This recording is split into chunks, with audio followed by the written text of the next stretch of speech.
13일 만에 수면 위로 모습을 드러낸 허블레아니호에서 희생자 4명이 발견됐습니다. 헝가리 당국은 나머지 희생자 4명을 찾는 데 주력하고 있습니다. 이 시각 인양 상황 연결합니다. 김대중 전 대통령의 평생 동반자였던 이희호 여사가 향년 97세의 나이로 어젯밤 별세했습니다. 국민들의 사랑에 감사하며 서로 화합하며 살기를 바란다는 유언을 남겼습니다. 전 남편을 살해한 고유정의 범행 동기는 재혼한 남편과의 결혼 생활이 깨질 수도 있다는 불안감 때문인 것으로 분석됐습니다. 광주의 한 원룸에서 친구 4명에게 집단 폭행당한 18살 청소년이 숨졌습니다. 이들은 도망갔다가 이틀 뒤 자수했습니다. 인천에서 붉은 수돗물 파동이 계속되면서 주민 피해가 커지고 있습니다. 새우수를 구입해서 하다 보니까 하루에 한 3-4만 원 정도의 어떤 구입비가 소요가 됩니다. 사건 발생 13일째지만 원인은 아직 밝혀지지 않았습니다. 청와대가 청원 게시판에 올라온 정당 해산 청원에 대해 내년 총선까지 기다리기 답답하다는 국민들의 질책이라고 답했습니다. 야당은 노골적인 선거 개입이라고 반발했습니다.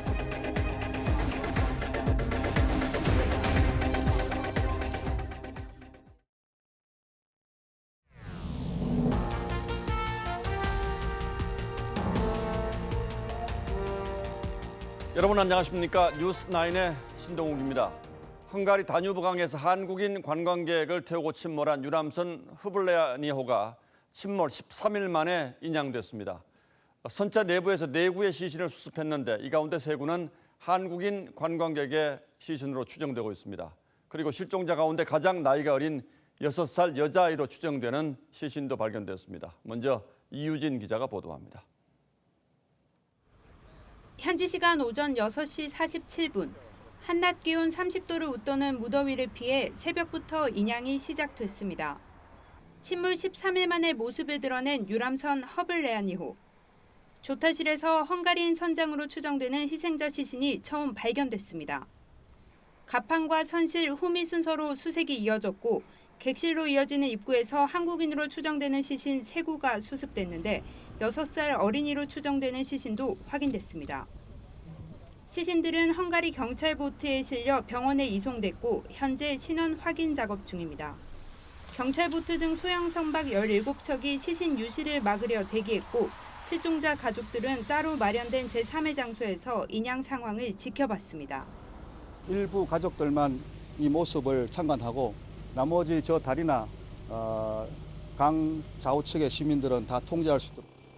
이제 남은 실종자는 4명. 헬기와 드론, 경찰견을 동원한 수색 작업은 강 하류 100km 쪽에서 상류 쪽으로 진행 중입니다.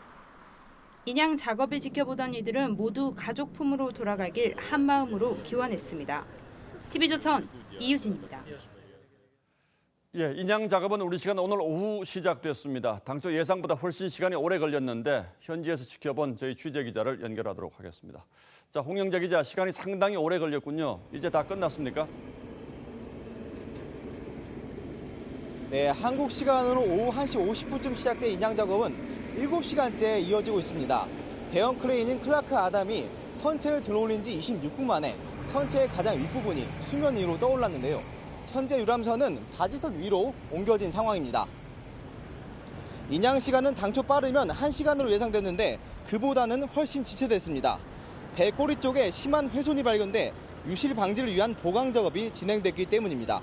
이후 선수와 선미 부분 물을 차례로 빼는 작업을 했습니다. 수색 과정에서 항해 기록 장치를 찾아낸다면 교신 내용을 분석해 보다 정확한 사고 정황을 파악할 수 있습니다.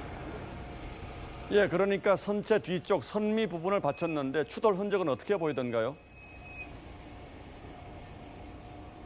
네, 제가 침몰 즈음 바로 이 다리에서 인양 과정을 지켜봤는데 13일 전 바이킹 시기노가 허블레아니호 선체 뒤편을 추돌할 때 생긴 듯한 눌린 상흔을 아주 또렷이 볼 수 있었습니다. 추돌 때문인지 추돌 후 자초 때문인지 구분이 쉽진 않았지만 바이킹 시기노에 받친 좌연 부분은 심하게 찌그러지거나 뒤틀렸고 갑판 난간은 대부분 파손된 상태였습니다. 페인트 칠이 군데군데 벗겨졌지만 허블레아니호라는 영문 글씨만은 또렷이 남아 있었습니다. 정부 신속대응팀은 인양 완료 후에도 사고 원인 등을 파악하기 위한 정문과 정밀 수색을 진행합니다.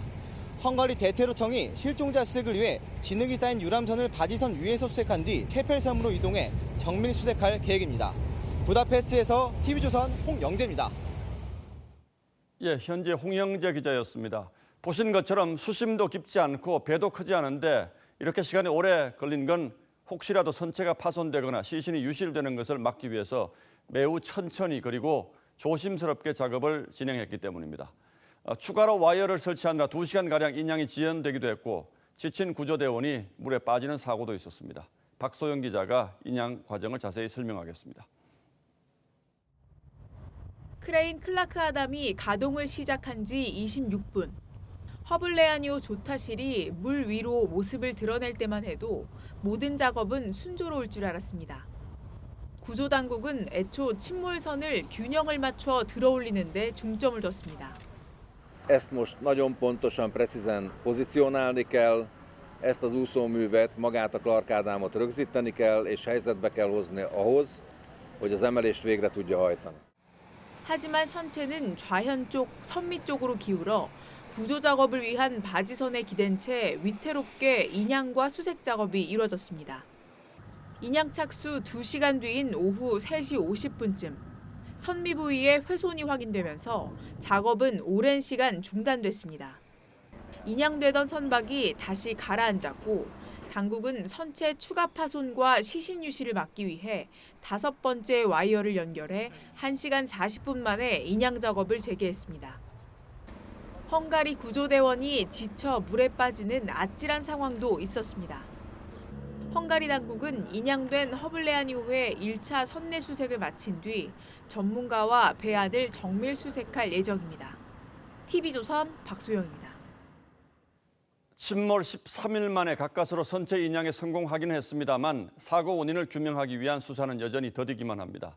사고를 낸 크루즈선 선장이 유람선을 침몰시키고 뺑소니를 친 이유 그리고 사고 이후 행적을 은폐하려 한 정황이 일부 확인되기는 했지만 선장은 보석으로 풀려났고 사고 선박 역시 운항을 계속하고 있습니다. 자칫하면 진상 규명이 어려울 수 있다는 우려도 나오고 있습니다. 이태영 기자가 보도합니다. 현지 시간 지난달 29일 밤 9시 5분 크루즈선 바이킹 시기노가 한국인 33명이 탄 허블레아니호를 들이받고도 그대로 진행합니다. 잠시 후 크루즈선이 후진해 사고 현장으로 돌아왔지만 별다른 조치 없이 다시 현장을 떠납니다.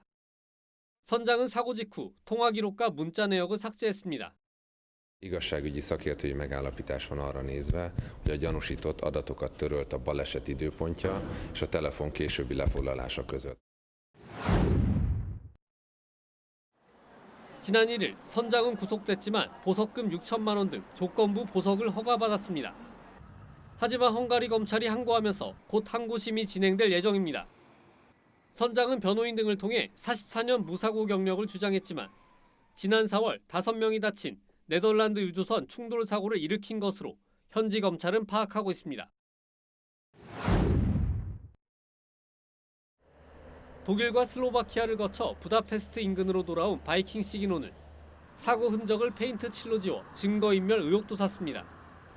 사고 하루 만에 크루즈 운항을 허가해 부실 수사 논란에 휩싸였던 검찰은 헝가리에 돌아온 크루즈선을 다시 찾아 재조사를 벌였습니다. TV조선 이태영입니다. 예, 다음 뉴스입니다. 고 김대중 전 대통령의 부인이자 정치적 동지였던 이희호 여사가 어젯밤 향년 97세로 별세했습니다. 국민의 많은 사랑에 감사한다면서 김 전 대통령의 정치적 상징과도 같았던 동교동 사절을 기념관으로 쓰라는 유언을 남겼습니다. 먼저 홍혜영 기자가 보도합니다. 고 김대중 전 대통령의 부인 이희호 여사가 어젯밤 11시 37분 97세 나이 노환으로 별세했습니다. 마지막까지 의식을 잃지 않았고 가족들의 찬송가를 따라 부르려 입을 움직이며 편안하게 임종했다고 박지원 의원이 전했습니다. 이 여사는 지난 4월 큰아들 김홍일 의원 상중에도 위독한 순간이 있었지만 겹상을 피하기 위한 의료진의 응급조치로 위기를 넘긴 것으로 뒤늦게 전해졌습니다. 이 여사는 국민들께서 남편 김대중 전 대통령과 자신에게 많은 사랑을 베풀어줘 감사하다며 서울 동교동 사절을 기념관으로 노벨 평화상 상금은 대통령 기념사업 기금으로 쓰라는 뜻을 남겼습니다. 하늘나라에 가서 우리 국민을 위해 민족의 평화 통일을 위해 기도하시겠다고 말씀하셨습니다. 김 전 대통령과 47년간 부부이자 정치적 동반자였던 이 여사는 남북관계 개선에도 앞장서 왔습니다.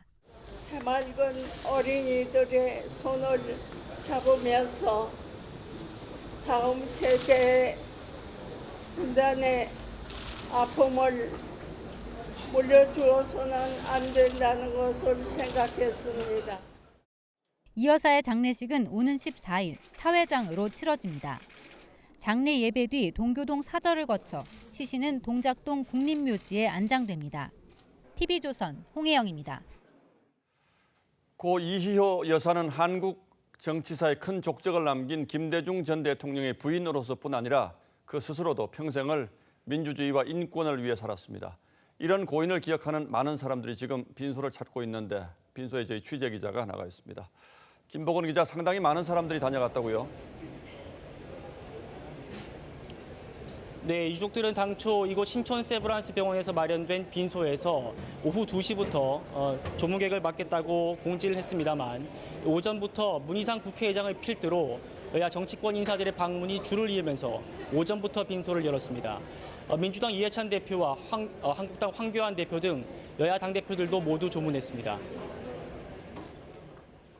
여성운동도 많이 하셨지만 정치적인 활동도 많이 하셨고 김대중 대통령이 있기까지 아주 동지적인 관계로 이렇게 살아오신 분인데 민주주의와 또 여성 인권을 위해서 남기셨던 그런 유지들을 저희들이 잘 받들도록 그렇게 하겠습니다. 원내 5당 대표가 모두 장례위원회 고문으로 이름을 올렸습니다. 이낙연 국무총리는 북유럽을 순방 중인 문재인 대통령의 지시를 받고 공동 장례위원장을 맡았습니다. 어머니처럼 따뜻하신 분이셨고요. 그런가 하면 내면은 쇠처럼 강인하신 분이셨습니다. 퇴근 시간이 지나면서 일반인 조문도 줄을 잇고 있습니다. 이 여사의 영정 앞엔 부부가 받은 무궁화 대훈장이 놓였습니다. 이 장례는 유족들 뜻에 따라 사회장으로 치러집니다. 예, 김대중 전 대통령이 서거했을 때는 북한이 조문단을 보냈는데 이번에는 아직 소식이 없습니까? 네, 우선 우리 통일부는 고 이희호 여사 장례위원회 요청으로 오늘 오전 부음 소식을 남북 공동연락사무소를 통해 북한에 전달했다고 했습니다. 통일부는 북한이 조문단을 보낼지는 예단할 수 없다고 말했습니다. 이희호 여사는 지난 2011년 김정일 국방위원장 사망 당시 평양을 찾아 상주였던 김정은 위원장을 만난 적이 있습니다. 북한이 조문단을 보낸다면 끊어진 남북 대화가 재개되는 신호탄이 될 수도 있습니다. 신촌 세브란스 병원에서 TV조선 김보건입니다. 김대중 전 대통령의 측근 박지원 의원은 김대중은 이희호로부터 태어났다고 했습니다. 두 사람은 민주, 평화, 인권, 통일이라는 공동의 가치를 추구하며 한국 현대사의 질곡을 함께 헤쳐나온 동지였습니다. 오늘의 포커스는 DJ의 영원한 동반자이자 정치적 동지로 살다 간 이희호 여사의 일생에 맞추겠습니다. 결혼한 지 열흘. 남편은 전부인이 낳은 아들들과 시어머니만 남긴 채 사라졌습니다. 남편 김대중이 민주당 반혁명 음모 사건으로 구속된 겁니다. 이때부터 고난의 길은 시작됐습니다. 남편에 대한 정치적 탄압이 이어지면서 풍파가 그치지 않았지만 이 여사는 언제나 가정을 굳게 지켰습니다. 남편은 전세방에 살다 처음 장만한 신혼집에 이 여사의 이름을 함께 걸며 이 여사를 정치적 동지로 대우했죠. 영원한 인생 관여자이자 정치적 동지였죠. 그리고 제가 볼 때는 김대중은 이희호로부터 태어났다 할 정도로 1922년 서울 출생인 고 이희호 여사는 의사 아버지를 둔 유복한 집안에서 태어났습니다. 당시 여성으로는 드물게 대학 교육에 유학까지 다녀온 당대 최고 엘리트였습니다.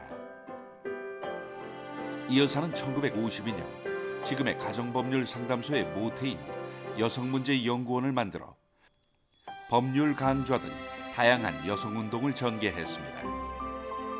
그해 8월 30의 나이에 미국 유학길에 오른 이 여사는 8년 만에 석사를 따고 귀국한 뒤 YWCA에서 여성운동을 계속했죠. 여성 지도자로 한창 커나가던 그때 이 여사는 인생 최대 결심을 합니다.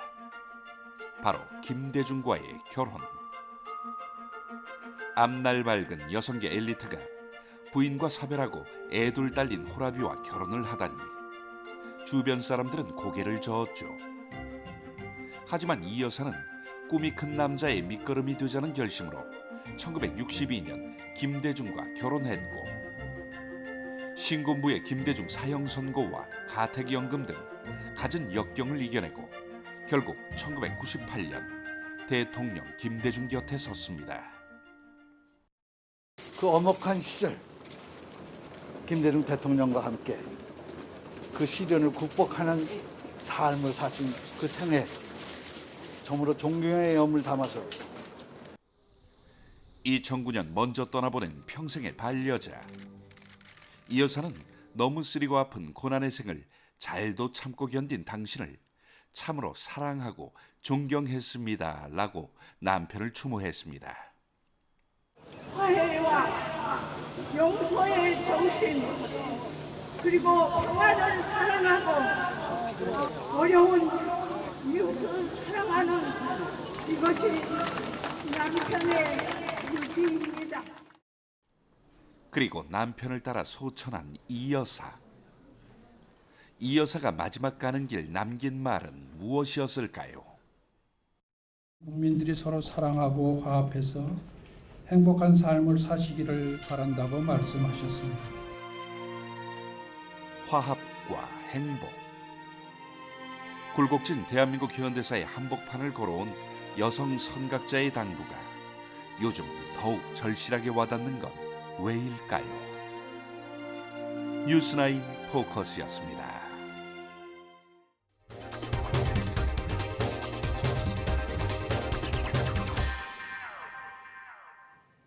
전 남편을 잔혹하게 살해한 고유정의 범행 동기가 분석됐습니다. 전 남편이 자신의 재혼 생활에 걸림돌이 된다고 생각해서 범행을 계획한 건데 범행 준비는 아들과 전 남편이 만날 수 있도록 법원이 결정한 바로 다음 날부터 보름 동안 치밀하게 이루어졌습니다. 주원진 기자입니다. 고유정이 제주의 한 마트에서 흉기와 표백제를 삽니다. 전 남편을 살해하기 사흘 전 모습입니다. 제주를 빠져나온 뒤인 지난달 29일 인천에서 범행 도구를 추가 구매했습니다. 고유정은 비교적 여유로운 모습이었고 웃음을 짓기도 했습니다. 고유정은 이 범행 도구로 경기도에 있는 가족의 집에서 전 남편 시신을 2차 훼손하고 유기했습니다. 경찰은 고유정이 지난달 10일부터 범행을 준비했다고 판단했습니다. 자녀 면접 교섭권 때문에 받은 가사 재판에서 전 남편에게 패소한 다음 날입니다. 고유정은 범행 방법이나 도구 등을 인터넷으로 검색했습니다. 지난달 17일에는 청주집 근처에서 수면 유조제도 처방받았습니다. 전 남편의 혈흔에서 나온 것과 같은 성분입니다. 경찰은 고유정이 전 남편에게 수면 유조제를 먹여 저항할 수 없게 만든 뒤 흉기를 휘둘렀다고 보고 있습니다. 경찰은 계획적인 범죄라고 보지만 고유정은 우발적 사건이라고 주장하고 있습니다. 피해자의 존재로 인해 갈등과 스트레스가 계속될 것이라는 극심한 불안 때문에 범행하였을 가능성이 있다고 판단됩니다. 경찰은 고유정의 정신질환 기록이나 징후는 발견하지 못했다고 밝혔습니다. TV조선 주원진입니다. 광주의 한 원룸에서 친구 4명에게 집단 폭행을 당한 18살 청소년이 숨졌습니다. 무차별 폭행을 벌인 이들 10대는 숨진 친구를 내버려 둔 채 도망갔다가 이틀 뒤 자수했습니다. 오선열 기자입니다. 한 남성이 엘리베이터에서 내려 원룸에 들어갑니다. 또 다른 남성 4명이 원룸에 들어가더니 6시간쯤 뒤 원룸을 빠져나갑니다. 지난 9일 새벽 1시 반쯤 광주의 한 원룸에서 18살 A군 등 4명이 친구 B군을 집단 폭행했습니다. 보통 바닥 때리면 다른 집에서 울리잖아요. 벽에 대고 때리거나 바닥에 대고 때리면 벽 울리는 그런 소리도 들리고. A군 일행은 B군이 숨을 쉬지 않자 렌트카를 타고 그대로 달아났습니다. 경찰 조사 결과 A군 등 4명은 지난 3월부터 근처 원룸에 살던 B군을 불러 괴롭히고 폭행했습니다. B군은 사고 당일에도 불려가 2시간여 동안 100여 대를 맞은 것으로 알려졌습니다. 말을 잘 듣지 않는다는 게 이유였습니다. 숨진 B군은 온몸이 멍투성이었습니다. 피의자 4명으로부터 3월부터 지속적으로 괴롭힘을 당해왔습니다. 방어적 조치를 취하지 못하였고 계속되는 폭행에 의해서 사망한 것입니다. 달아났던 A군 일행은 어젯밤 경찰에 자수했습니다. 경찰은 폭행당한 B군이 쇼크로 숨졌는지를 밝히기 위해 국과수에 부검을 의뢰했습니다. TV조선 오승열입니다. 사회 고위층의 집을 자주 털어서 한때 대도로 불렸던 조세형 씨가 또 푼돈을 훔치다가 경찰에 붙잡혔습니다. 다세대 주택에서 현금을 훔친 건데 생활비가 없었다고 합니다. 김주영 기자입니다. 1970, 80년대 부유층과 유력 인사 집을 연달아 털며 대도로 불렸던 조세형. 지난 1일 밤 서울 광진구의 한 다세대 주택에 침입해 또다시 절도를 한 사실이 발각됐습니다. 1층 다세대 주택 방범창을 뜯고 들어가 소액의 현금을 훔친 겁니다. 경찰은 CCTV 추적을 통해 지난 7일 조 씨를 서울 동대문구 주거지에서 붙잡았습니다. 조 씨는 경찰 조사에서 생활비가 없어 범행을 저질렀다고 진술했습니다. 조 씨는 1982년 처음 구속돼 15년간 수감 생활을 마친 뒤 종교인으로 변신을 시도하기도 했습니다. 저는 철저하게 제 잘못을 언제나 시인하고 부인해 본 적도 없고 제 잘못에 대해서 제 범죄 행위에 대해서 늘 이 죄책감을 가지고 반성합니다. 하지만 조 씨는 2001년 선교차 방문한 일본에서 절도죄로 체포되는가 하면 2013년과 2015년 등 지금까지 모두 16차례 빈집털이와 작물거래 같은 범죄로 붙잡혔습니다. 돈이 너무 아쉬워서 돈에 욕심이 나서 그 비성적인 행동을 한 겁니다. 올해 81살인 조 씨는 지난해 9월 출소한 뒤 1년도 되지 않아 또다시 범행을 저질렀습니다. 경찰은 조 씨를 특수절도 혐의로 구속하고 추가 범행이 있는지 확인하고 있습니다. TV조선 김주영입니다. 충남의 한 국립대 교수가 학생들에게 대리 채점을 시키고 폭언과 성희롱을 했다는 주장이 제기돼서 학교 측이 조사에 나섰습니다. 학생들은 해당 교수의 파면을 요구하고 있는데요. 교수는 해명을 거부했습니다. 정은혜 기자가 보도합니다. 국립공주대학교에 붙은 대자보입니다. 생활체육 지도학과 학생들이 A 교수의 성희롱과 갑질 등을 폭로하는 내용입니다. 너 좋아하니? 가 남자로 보이니? 이런 말씀을 하시더라고요. 너무 수치스러웠어요. 학생들은 또 A 교수가 무단 휴강을 자주 하고 강의도 부실했다고 말합니다. 진짜 전문성이 하나도 없어요. 그냥 뭐 책도 엄청 다 스캔한 거라서 되게 누래요. 답안지 채점을 학생 본인에게 시키는가 하면 좀 유혹이 있었던 건 사실이고 제가 이렇게 해도 되는 건지 좀 양심에 좀 찔리기도. 연구실 청소와 사적인 심부름을 시키며 폭언과 갑질을 일삼았다고 주장합니다. A 교수는 조교를 폭행한 혐의로 경찰 조사까지 받고 있는 것으로 전해졌습니다. 학생들의 주장에 대해 A 교수는 할 말 없다며 해명을 거부했습니다. 학교 측은 조사팀을 꾸려 해당 사건에 대해 직권조사에 돌입했다며 결과에 따라 징계하겠다고 밝혔습니다. 학과 학생 67명 가운데 60명은 A 교수의 파면을 요구하는 탄원서를 교육부에 제출하기로 했습니다. 학생들은 모레 집회를 통해 추가 사실을 폭로하고 해당 교수가 파면될 때까지 수업 참석을 거부할 계획이라고 밝혔습니다. TV조선 정은혜입니다. 검찰이 삼성의 컨트롤타워 역할을 하는 정현호 삼성전자 사업지원 TF 사장을 소환해 조사를 벌이고 있습니다. 삼성 바이오로직스의 분식회계 의혹과 관련해 부사장 3명이 구속된 상황에서 2인자인 정현호 사장까지 검찰 수사를 받자 이 부회장 조사도 불가피해진 게 아니냐는 관측이 나오고 있는데요. 자, 서울중앙지방검찰청에 나가 있는 취재기자 연결합니다. 자, 이재준 기자. 아직 조사가 지금 끝나지 않은 것 같은데 구체적으로 지금 어떤 혐의로 소환 조사를 받고 있는 겁니까? 네, 삼성전자 정현우 사장이 오전 9시쯤 이곳 서울중앙지방검찰청에 출석을 했으니까 지금 12시간이 넘는 고강도 조사를 받고 있는 셈입니다.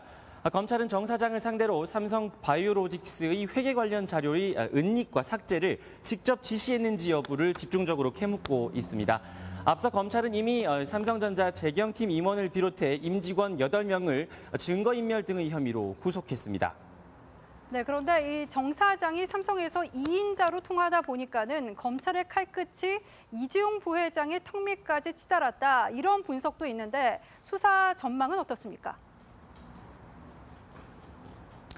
네, 정 사장은 이재용 부회장이 옥중 경영을 할 당시에 옛 미전실의 역할을 수행하고 있는 삼성전자 사업지원 TF의 팀장으로 임명이 됐습니다. 사실상 그룹 안팎에서 그룹 서열 2위로 통하고 있기 때문에 증거인멸 혐의의 윗선을 찾아온 검찰 수사가 오늘 정 사장의 소환으로 정점에 다다랐다, 이렇게 볼 수 있습니다. 검찰은 증거인멸은 격가지 수사였다며 사건의 본류인 분식회계 의혹과 이 부회장의 승계 구도와 관련 있는지 여부에 수사력을 모을 것임을 예고했습니다. 그동안 공식 대응을 자제해오던 삼성도 이 부회장 소환 가능성이 거론되면서 반박에 나섰습니다.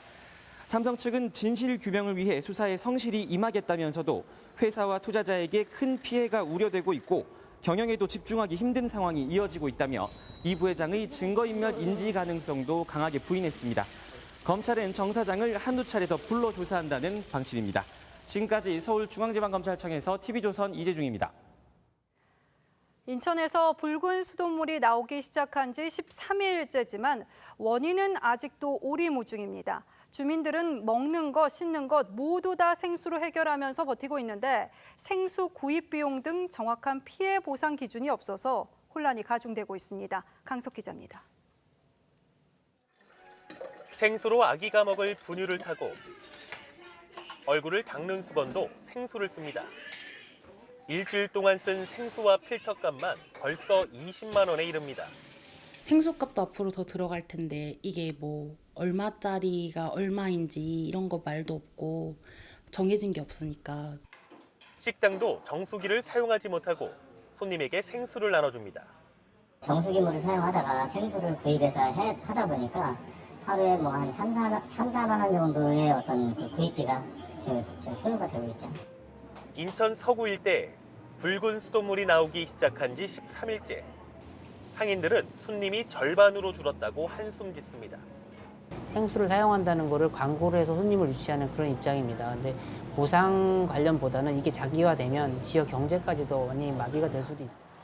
환경부는 간이 수질 검사에서 수돗물 사고 이전 수준으로 회복했다고 밝혔습니다. 하지만 급식을 재개한 일부 학교에서는 생수를 사용하고 있습니다. 인천시는 물과 필터 구입비를 보상해주겠다는 기본 원칙을 세웠습니다. 하지만 주민과 소상공인의 피해 보상 세부 기준은 마련하지 못했습니다. 인천시는 수돗물 정상 회복과 원인 파악을 마친 뒤 구체적인 피해 보상 대책을 발표할 계획입니다. TV조선 강석입니다. 님비 현상의 산업 폐기물 처리 시설이 부족해지면서 불법 폐기물이 늘고 있다는 뉴스 일전에 전해드렸습니다. 병원에서 발생하는 의료 폐기물은 어떤가 살펴봤더니 상황이 다르지 않았습니다. 반출되어야 할 의료 폐기물은 병원에 쌓여가고 있었습니다. 이채림 기자가 현장 취재했습니다. 수도권의 한 요양병원 지하 의료 폐기물 창고. 용기 안에는 주사 바늘과 약통, 환자들의 기저귀들이 들어있습니다. 의료 폐기물은 감염 우려가 있어 15일 안에 전문 처리업체를 통해 반출해야 합니다. 그런데 최근 일주일에 3번 수거해 가던 업체가 2번으로 줄이면서 보관 기간이 늘어나고 있습니다. 좀 더 오래 보관해달라고? 그 말은 가져가는 빈도를 줄이겠다는 얘기죠. 뭐 가져가도 거기서도 기다려야 된다. 전국의 의료 폐기물 소각 시설은 13곳뿐. 폐기물 발생량이 빠르게 늘면서 소각 가능량을 넘어서고 있습니다. 이러다 보니 처리 비용도 2017년 킬로그램당 700원에서 올해는 1,450원으로 2배 넘게 뛰었습니다. 의료 폐기물이 늘어나는데도 처리 시설은 늘리지 못하기 때문입니다. 해결하고 싶어도 주민 반대 및 지자체 반대로 인해서 지금 못하고 있는 형편이죠. 실제 충북 괴산과 경남 고령 등에서 의료 폐기물 처리 시설 설치가 지역 주민 반대로 번번이 무산됐습니다. 대구와 경남 통영에선 처리에 과부하가 걸린 의료 폐기물을 창고에 방치하던 업체가 적발되기도 했습니다. 의료 폐기물 대란을 우려한 환경부는 만성 노인 질환자의 기저귀를 일반 폐기물로 분류하는 방안을 검토하고 있습니다. TV조선 이채림입니다. 서울시가 택시 승차 거부를 막겠다며 이달부터 강제 배차 기능을 넣은 S택시 앱을 시범 운영하고 있습니다. 배차를 거부할 수 없다고 하니까 콜이 몰리는 출퇴근 시간에도 문제 없겠다 싶었는데 저희 취재기자가 직접 이 앱을 써보니까 호출을 거부당하기도 했고 낡은 단말기 때문에 택시기사가 손님 위치를 찾지 못하기도 했습니다. 신준명 기자입니다. 도로까지 나와 손을 흔들고 호출 앱을 켜봐도 택시 잡기가 어렵습니다. 손이 돼 있는데 앞에서 바로 잡았는데 그걸 잡고 세우고 간 택시를 못 받았어요. 서울시가 강제 배차 기능을 담아 시범 운영을 시작한 S택시 앱을 사용해봤습니다. 택시를 불렀지만 강제 배차가 거부됩니다. 곧 다른 택시가 배차됐지만 택시는 승객을 지나쳐서 가버립니다. 왔어요. 왜 그냥 가? 택시는 전화를 받고서야 다시 돌아옵니다. 택시기사는 S택시 앱을 설치한 단말기에서 손님 위치를 알려주는 기능이 제대로 작동하지 않는다고 해명합니다. 손님을 찾아가는 길도 안내가 안 돼요. 쉽게 이야기해서 어디 있는지 모르는 거예요. 지금 이게 목적지로 길 안내가 안 되는 거네요, 지금? 그렇죠. 서울시에서 쉽게 이야기해서 좀 세금만 충내는 결과 같아요. 서울시는 예산이 부족해 노후 단말기를 당장 교체하기는 어렵다고 밝혔습니다. 결정기 자체가 버전이 낮은 거라서요. 그 전체를 다 바꾸기에는 시간이 좀 많이 걸리고 해서. 서울시는 배차를 거부하는 택시에 과태료를 부과할 예정입니다. 택시업계는 강하게 반발하고 있습니다. 그럼 그건 안 되죠. 가보면 없어. 없는 경우가 태반이야. 그럼 가보면 왜 안 버린다. 서울시는 이달 말까지 강제 배차 거부 택시에 대한 과태료 액수를 결정하겠다고 밝혔습니다. TV조선 신준명입니다. 자유한국당과 민주당을 해산하라는 국민청원에 각각 183만 명과 33만 명이 서명했습니다. 청와대가 여기에 대한 답변을 냈는데 내년 총선까지 기다리기 답답한 국민들의 질책이라고 설명했습니다. 야당은 선거법 위반이자 협박이라며 거세게 반발하고 있습니다. 유병수 기자가 보도합니다. 강기정 청와대 정무수석은 국민들의 정당 해산 청구 청원은 국회에 대한 준엄한 경고로 평가는 국민의 몫이라고 했습니다. 각각 183만 명과 33만 명이 동의한 자유한국당과 더불어민주당 해상 청원에 대한 청와대의 답변입니다. 우리 정당과 의회 정치에 대한 국민의 준엄한 평가가 내려졌다 해도 과언이 아닙니다. 내년 총선을 언급하면서 질책으로 평가하기도 했습니다. 이처럼 국민청원 방식으로 정당 해산을 요구하신 것은 내년 4월 총선까지 기다리기에 답답하다, 못 기다리겠다라는 질책으로 보입니다. 그러면서 4월 국회 법안 통과는 전무하고 추경심사 역시 48일째 멈춰 있다고 한국당을 비판했습니다. 한국당과 바른미래당은 청와대 공식 답변에서 총선을 언급한 것은 노골적인 선거 개입이라고 반발했습니다. 야당을 괴멸해야 될 대상이고 심판의 대상으로 언급한 부분에 대해서 매우 유감을 표시합니다. 특히 강기정 수석의 발언은 선거법 위반의 소지도 있다고 봅니다. 바른미래당 역시 청와대의 오만과 독주를 확인한 사건이라고 말했습니다. TV조선 유병수입니다. 국회 파행이 2달 넘게 이어지면서 여당의 마음이 급해지고 있습니다. 물론 일하지 않는 국회에 대한 국민들의 질타는 앞서 보신 청와대 청원에서도 확인할 수 있습니다만 여당인 민주당 입장에서는 무엇보다 추경 예산안 처리가 시급한 상황이죠. 청와대 역시 하루빨리 추경이 처리돼야 경기도 나아지고 일자리도 만들 수 있다고 독촉하고 있습니다만 야당은 추경이 만병통치약이 아니라고 반박하고 있습니다. 지금부터 누구 말이 맞는지 따져보겠습니다. 자, 강동원 기자. 경제가 어려우니까 나라 돈을 더 풀어서 일단 경기를 살리고 봐야 한다. 이게 청와대 주장이죠. 그런데 정말로 경제가 살아나고 경제 성장률도 높아집니까? 그러니까 정부가 재정을 풀면 경기가 좋아지는 건 맞습니다. 예. 그런데 이번 6조 7천억 원의 추경이 경제 성장률을 높이느냐의 문제는 좀 다릅니다. 왜 그렇죠? 자, 우선 같은 정부 내에서도 다른 목소리가 나오고 있습니다. 우리나라 경제를 총괄하는 기획재정부는 이 올해 추경이 예상대로 집행될 경우에 경제 성장률을 끌어올리는 효과는 0.1%포인트 정도로 내다봤습니다. 예, 일단 뭐 수치로만 보면 미미하다 이렇게 볼 수가 있겠는데 그런데 몇 달 전이긴 합니다만 IMF도 한국 경제를 위해서 좀 돈을 더 풀어야 한다 이런 권고를 한 적이 있잖아요. 그럼 왜 그렇습니까? 그러니까 미치는 영향이 아예 없는 건 아닙니다. 다만 이 추경이 한 해 경제 성장률에 영향을 미치려면요. 연초에 그것도 대규모로 집행을 해야 됩니다. 올해 초에 있었던 IMF의 권고 사항 역시 자세히 들여다보면요. 우리가 목표로 한 경제 성장률 2.6%를 달성하려면 국내 총생산 GDP의 0.5%를 초과하는 수준으로 그러니까 이 즉 9조 원에서 10조 원 정도로 해야 한다고 이야기를 하고 있습니다. 예. 자, 올해 우리나라 추경 예산안 규모가 6조 원이니까 IMF가 경제 성장률 상승의 전제로 깔아놓은 규모에 훨씬 못 미치는 겁니다. 지난해와 비교해 보면 이 6조도 큰 규모 아닌가요? 예, 맞습니다. 예. 그런데도 작년에도 역시 정부 여당이 매우 긴급하게 추경 편성이 필요하다 이렇게 강조했었는데 결국 그 돈 다 쓰지도 못했다면서요? 맞습니다. 특히 지난해에도요. 문재인 대통령은 추경은 타이밍이 중요하다 이렇게 이야기하면서 국회 추경 통과를 요구했었죠. 자, 규모도 올해의 절반 수준인 3조 7,800억 원 규모였습니다. 자, 그런데 조사 결과 사실 정부는 이 돈도 다 못 쓴 것으로 드러났습니다. 기재부 자료를 봤더니 지난해 12월 31일까지 실제로 집행된 추경 예산은 3조 3,800억 원. 지난해 추경 예산의 89.3%에 그쳤습니다. 그러니까 4천억 원을 못 쓴 겁니다. 자, 당장 야당에서는 올해 절반도 되지 않는 규모의 추경조차 다 못 썼는데 자, 이렇게 급하게 추경을 처리하라고 하는 것은 총선용 추경이다. 뭐 이렇게 비판을 하고 있는 거죠. 예, 말로는 이제 당장 경제 살리기 위해서 돈이 더 필요하다 이런 얘기지만 결국은 나중에 집행되는 걸 보면 그것과 별로 관계도 없다. 이게 이제 야당의 주장이라는 거죠. 맞습니다. 예, 강동원 기자 잘 들었습니다.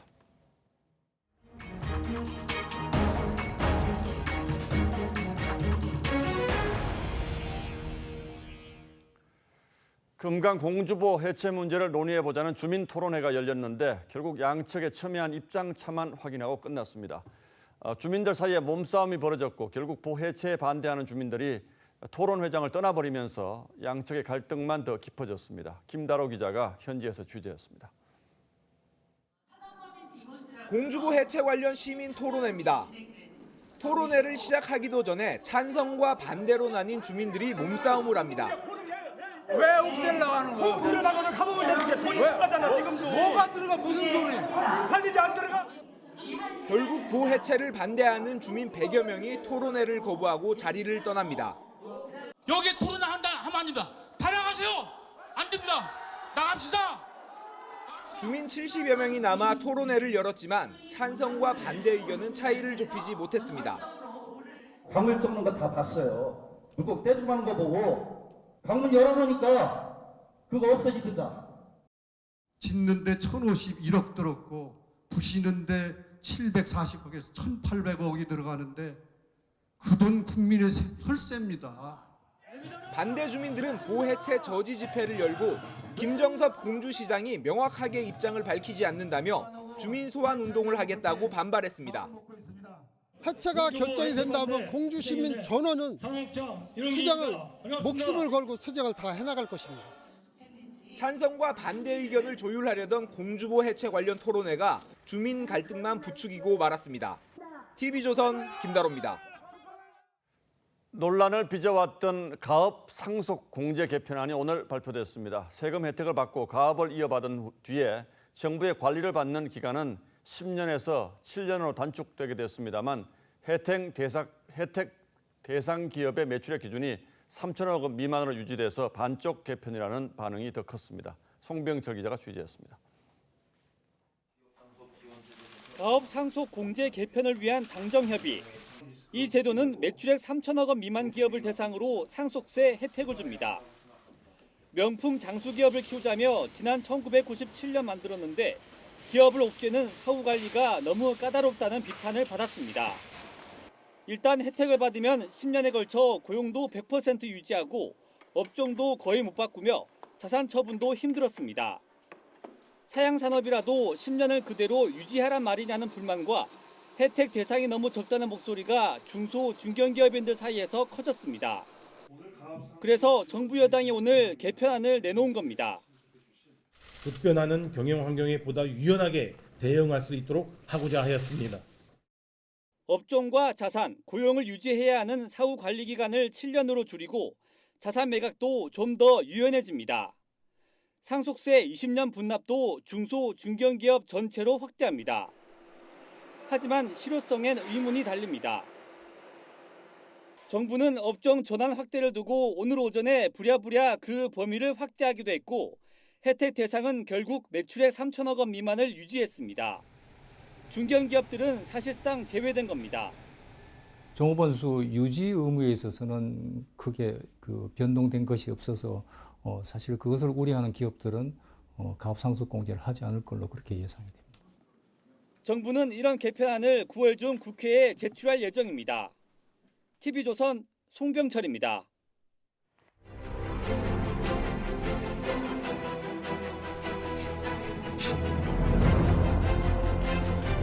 예, 지금은 우리에게도 너무나 익숙한 이 폭탄주의 원조는 사실 서양입니다. 1950년대 걸작 영화 워터프론트에서 뉴욕의 부두 노동자로 분한 말론 브란도가 바에서 술을 주문합니다. Two Guggenheimers and two Purchases.